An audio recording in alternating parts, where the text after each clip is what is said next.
Hello student, आज मैं आप लोगों को अगला टॉपिक जो थर्ड यूनिट में आप लोगों का चल रहा था जैव उर्वरक, उसके बारे में चर्चा करूँगी। जैव उर्वरक के रूप में सूक्ष्मजीवों की भूमिका 14 नंबर की यूनिट है आप लोगों की ये, और ये थर्ड यूनिट है जीव विज्ञान में, जो कक्षा 12 के विद्यार्थी इसको पढ़ेंगे। अगला आपका टॉपिक है जैव उर्वरक। बायो फर्टिलाइजर्स क्या है?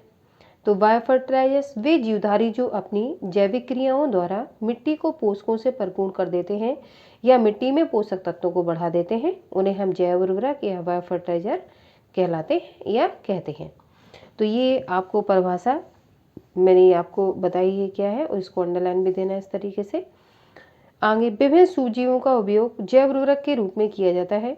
बहुत सारे सूक्ष्मजीव अभी तक हमने पढ़ा, खाद्य उत्पादन में वैक्सीन के रूप में हमने पढ़ा, औद्योगिक स्तर में हमने पढ़ा शराब, सिरका, तंबाकू किस तरीके से बनाते हैं।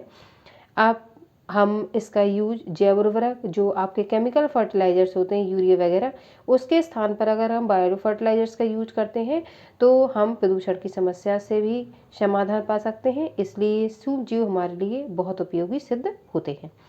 विभिन्न सूक्ष्मजीवों का उपयोग जैव उर्वरक के रूप में किया जाता है जो अपनी जैविक क्रियाओं के द्वारा पोषक पदार्थों की मात्रा में वृद्धि करके पादपों की वृद्धि में सहायता करते हैं या सहायक होते हैं। तो बायो फर्टिलाइजर्स हमारे लिए कितने लाभप्रद होते हैं ये बताने का प्रयास किया जा रहा है, और सूक्ष्मजीवों की मदद से हम जो जैव उर्वरक बनाते हैं उसमें हमें केमिकल जो फर्टिलाइजर्स होते हैं उनकी ज़रूरत नहीं होती है, और हम प्रदूषण की समस्या से भी बच जाते हैं। आगे देखिए कौन कौन से जैव उर्वरक है। पहला मैंने लिखा हुआ है नाइट्रोजनी जैव उर्वरक, जिसमें नाइट्रोजन की मात्रा आप लोगों की पर्याप्त होगी। नाइट्रोजनी जैव उर्वरक जैसे राइजोबियम सहजीवी जीवाणु वायुमंडलीय नाइट्रोजन को स्थिरीकृत करके इसे कार्बनिक रूप में परिवर्तित कर देते हैं। अब जो नाइट्रोजन जैव उर्वरक है राइजोबियम, ये जो मटर की नोड्यूल्स होती है उसमें ये पाया जाता है, और 78% इन्वायरमेंटल नाइट्रोजन होती जरूर है, बट पौधे उसे डायरेक्ट एब्जॉर्ब नहीं कर पाते हैं। तो सूक्ष्मजीवों की मदद से जो राइजोबियम है वो इनके माध्यम से ही नाइट्रोजन को एब्जॉर्ब करने का काम करते हैं। तो ये जो जीवाणु है राइजोबियम, इसका पूरा नाम है राइजोबियम लेगुमिनोसोरम, और लेगुमिनेसी कुल के जो पादप होते हैं उनमें नोड्यूल में पाया जाता है। ये सहजीवी जीवाणु है, और वायुमंडलीय नाइट्रोजन को क्या करता है, ये फिक्स कर देता है और इसे कार्बनिक पदार्थों के रूप में परिवर्तित कर देता है जो पादपों द्वारा उपयोग में ली जाती है।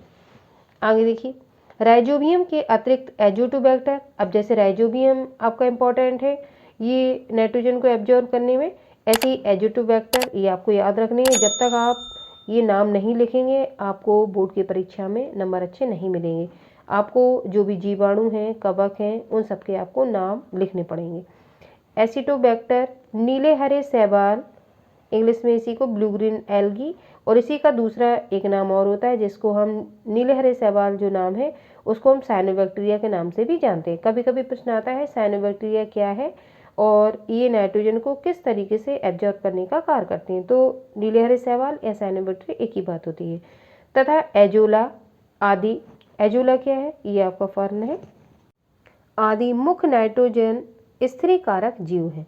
तो जो मैंने आपको एजोला बताया, एसिटोबैक्टर बताया, एजिटोबैक्टर बताया है, ये सारे कैसे नाइट्रोजन को फिक्स करने का काम करते हैं।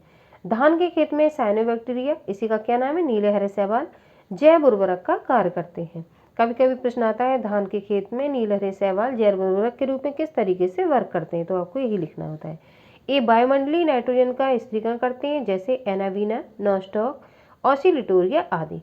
तो आपसे प्रश्न एक ये भी पूछा गया था कि नाइट्रोजन स्थिरीकरण करने वाले कोई दो सूक्ष्मजीवों के नाम लिखिए। तो एनावीना, नॉस्टॉक, ऑसिलिटोरिया, कोई दो आप एनावीना और नॉस्टॉक को नोट डाउन कर सकते हैं। यहीं से आपके प्रश्न बनते हैं, एक तरीके का एसएन हुआ यहाँ से शॉर्ट नोट। अगला आपका टॉपिक, इसी में दूसरी हेडिंग है फास्फोरस जैव उर्वरक। अभी हमने कौन से पढ़े थे नाइट्रोजन जैव उर्वरक, अब हम दूसरा पढ़ेंगे फास्फोरस जैव उर्वरक। ये मृदा में उपस्थित फॉस्फेट को विभिन्न फास्फोरस यौगिकों में परिवर्तित करके पौधे की वृद्धि में सहायता करते हैं। अब फास्फोरस जैव उर्वरक में कौन कौन से सूक्ष्मजीव हैं, तो बैसिलस, स्यूडोमोनास, एस्परजिलस, पेनिसिलियम मुख्य फास्फोरस जैव उर्वरक। बैसिलस और स्यूडोमोनास ये आपके क्या है फास्फोरस जैव उर्वरक है, जिसमें आपका एस्परजिलस, पेनिसिलियम ये फंगाई है, ये भी इंपॉर्टेंट फास्फोरस जैव उर्वरक के रूप में जाना जाता है। तो आपको चार नाम नहीं याद होते तो आप कोई दो जो सरल लगते हैं उनका आप नाम याद कर सकते हैं और हेडिंग फास्फोरस जैव उर्वरक में वो 2 नाम आप जरूर डालेंगे, तभी आपको अच्छी स्कोरिंग करने में हेल्प मिलेगी। आगे तीसरी हेडिंग मैंने डाली है मृत पादपों तथा जंतुओं का अपघटन। कुछ जीवाणु पादपों तथा जंतुओं के मृत शरीर पर आक्रमण करके इनमें उपस्थित जटिल यौगिकों को सरल पदार्थों जैसे जल, CO2, नाइट्रेट, सल्फेट आदि में बदल देते हैं, जिससे भूमि की उर्वर शक्ति बढ़ती है। तो कुछ जीवाणु जो होते हैं वो पादपों जंतुओं के जो डेड बॉडीज होती है उस पर आक्रमण करके उनकी जो बॉडी होती है उसमें कार्बनिक पदार्थों को सरल अकार्बनिक तत्वों में तोड़ देते हैं। जब सरल अकार्बनिक तत्वों में तोड़ेंगे तो उनकी बॉडी से जल, कार्बन डाइऑक्साइड, नाइट्रेट और सल्फेट आदि सब ये बॉडी इनमें चेंज हो जाएगी, जिससे भूमि की उर्वरा शक्ति क्या होती है, बढ़ जाती है। अब वो कौन कौन से सूजीव हैं जो सरल अकार्बनिक तत्वों में परिवर्तित करने में भूमिका निभाते हैं? बैसिलस माइकोइड्स, बैसिलस रेमोसस तथा बैसिलस बुल्गैरिकस आदि। तो ये आपको नाम याद रखने हैं। अब तीनों याद नहीं होते तो कोई आप 2 तैयार कर लीजिए। अगली आपकी इम्पॉर्टेंट है माइकोराइजा, इम्पॉर्टेंट SN लिखा हुआ है, इस पर कई बार शॉर्ट नोट आता है और ये आपका टॉपिक जो है 2 यूनिट में लगा हुआ है। इसके बाद आप जब चौथी यूनिट पढ़ेंगे तो उसमें भी आपको ये मिलेगा। आगे देखिए माइकोराइजा कवक मूल क्या है? कवक तथा पादप मूल का सहजीवी संबंध माइकोराइजा कहलाता है। कवक फंगाई जिसको आप जानते हैं और पादप मूल ये पादपों की जड़ों में रहने का कार्य करता है और इस सहजीवी संबंध का मतलब है दोनों कवक को और पादप मूल दोनों को लाभ पहुंच रहा, किसी को हानि नहीं हो रही। तो ऐसा संबंध क्या कहलाता है? सहजीवी संबंध, साथ साथ जीवन यापन करना क्या कहलाता है? माइकोराइजा या कवक मूल कहलाता है। इसमें कवक मृदा से पोषक तत्वों को अवशोषित करके पोषक को देते हैं। कवक क्या काम करता है? ये मिट्टी से पोषक पदार्थों को एब्जॉर्ब करेगा और पोषक किसको देता है? पोषक का मतलब है प्लांट को ये देगा और इसके बदले में पोषक से पोषण प्राप्त करता है। पोषक कवक को क्या देगा? ये रहने का स्थान देगा और इसको भोजन बना के देगा। कवक के कारण मृदा से फास्फोरस का अवशोषण कई गुना बढ़ जाता है। तो ये शॉर्ट नोट आपका, ये मैंने 25 से 30 शब्द का लगभग लिखा हुआ है, ये आपको शॉर्ट नोट में भी इम्पोर्टेंट है, तैयार करना है।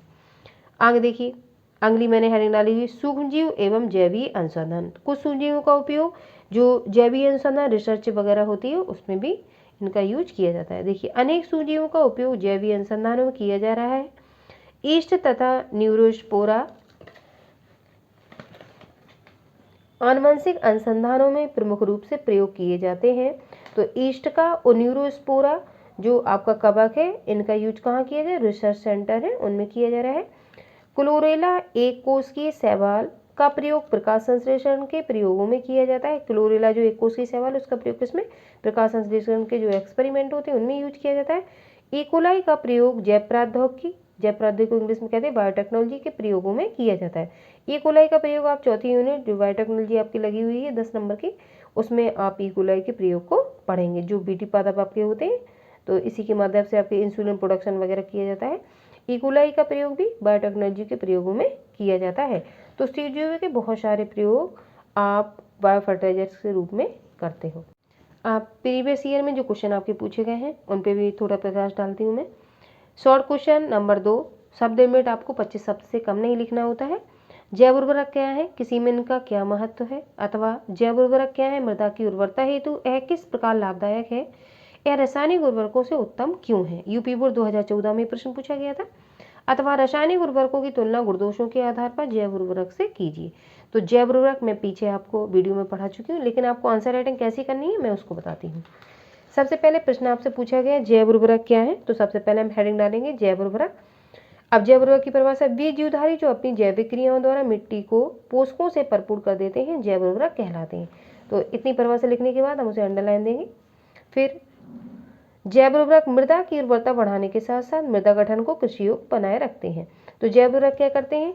मिट्टी की फर्टिलिटी जो होती है उसको तो बढ़ाते ही हैं, साथ साथ जो सॉइल टेक्सचर होता है उसको भी मजबूती प्रदान करते हैं और भूमि को कैसा कृषि योग्य बनाते हैं। दूसरा, जैव उर्वरक जल स्रोतों को रासायनिक उर्वरकों की भांति प्रदूषित नहीं करते हैं। आप दूसरा प्रश्न में रासायनिक उर्वरकों की गुणदोषों के साथ तुलना करनी थी, तो दूसरी हेडिंग हम डालेंगे रासायनिक उर्वरक।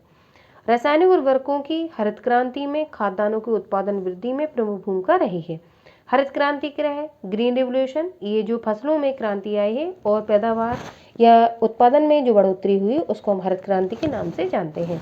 भारत में जो हरित क्रांति के जनक हैं वो स्वामी एम.एस. नाथन है।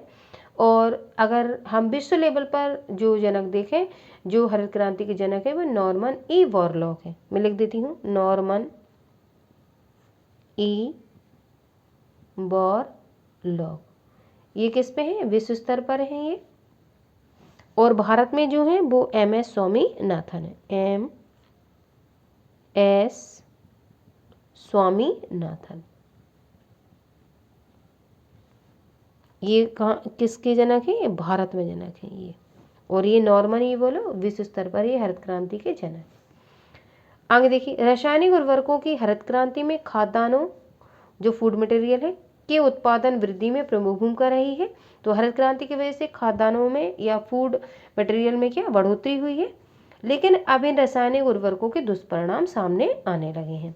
ये मृदा गठन को क्षति पहुंचाते हैं। सही बात है कि जो रासायनिक उर्वरक होंगे, यूरिया वगैरह, वो केमिकल द्वारा फैक्ट्रियों में बनाए जाते हैं, तो निश्चित बात है हमारी मिट्टी को नुकसान पहुंचाते हैं।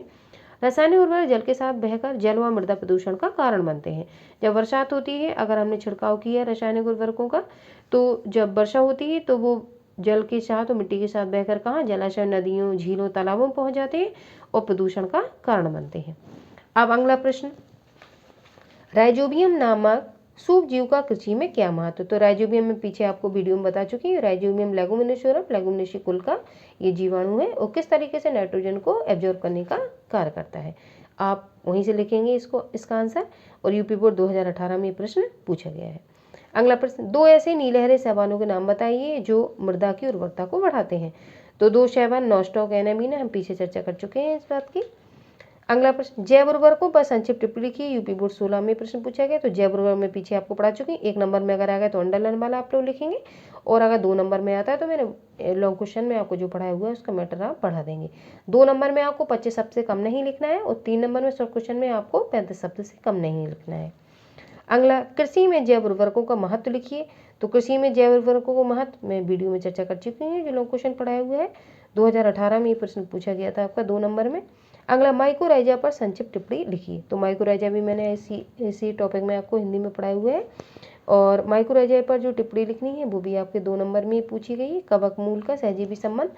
तो इस तरीके से अगर आप एक लॉन्ग क्वेश्चन तैयार कर लेते हैं, जो मैं लॉन्ग क्वेश्चन के अनुसार आप लोगों को पढ़ा रही हूँ, तो जितने भी आपके वेरी शॉर्ट क्वेश्चन है, मल्टीपल चॉइस के क्वेश्चन है या शॉर्ट क्वेश्चन है 2-2, 3-3 नंबर के, आपको पूरा एक ही लॉन्ग क्वेश्चन में तैयार हो जाएंगे। उससे रिलेटेड जितने भी क्वेश्चन होंगे वो आपको अलग अलग शॉर्ट क्वेश्चन, वेरी शॉर्ट, ये तैयार करने की ज़रूरत नहीं है। देखो मैंने अभी आपको पढ़ाया, तो आपने लॉन्ग क्वेश्चन जो देखा, जितने भी प्रश्न अभी तक बोर्ड में पूछे गए हैं वो नीचे मैंने नोट डाउन किए हैं। आप अगर एक लॉन्ग क्वेश्चन तैयार करेंगे तो नीचे वाले सारे क्वेश्चन के आंसर आपको इजीली आ जाएंगे।